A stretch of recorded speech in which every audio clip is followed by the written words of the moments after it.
Hi everyone, sorry I haven't posted in a few weeks, I haven't been feeling well, but this week we're going to be talking about misconceptions of the trans community by the trans community and also by cis people. Generally, cis people tend to think of us as we're going to be going all the way from basically female to male, which means like, are you going to be getting all the surgeries? It's either they ask those kind of questions or they ask basically like, okay, when are you getting this surgery?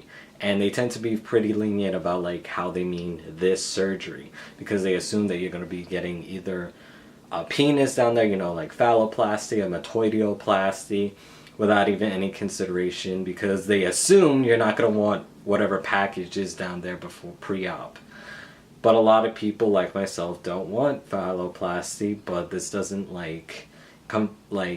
register within their minds, because they're like thinking, okay, then why are you transitioning if you're not going all the way?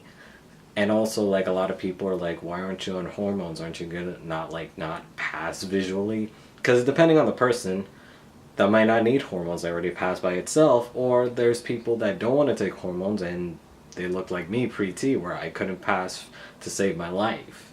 And that's a lot of misconception, and that's also a misconception in the trans community, because they're like, don't you want to pass? And they're like, isn't like transitioning like all about hormones and top surgery and getting phalloplasty? Or it's like you're considered not trans enough. And the reality is, there is no one size fits all trans narrative. And I even wrote about this, about how, like, begging the question of like, are we really fighting for trans people, or a certain type of trans people that are passing due to the whole anti-LGBT bathroom bill, not only in North Carolina but everywhere else. Just recently in Alabama, they're banning trans people from using any bathroom whatsoever, as well as recently today in Texas, which begs the question, like, only people with passing privilege would like be able to use the facilities, because they're not going to be able to tell if a person myself goes to the men's bathroom, they wouldn't be able to tell.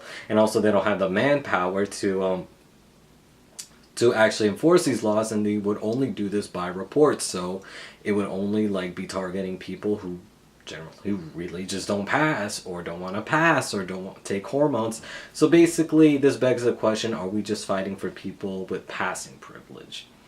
And I guess that's also another thing in the community. It's like, if you're able-bodied, white, or attractive, or had top surgery and everything, you are considered cis-normative, which is not necessarily a bad thing. It's for that person's own comfort, but at the expense of society thinking that every trans person is like this, when in reality there's like a really big melting pot of trans people.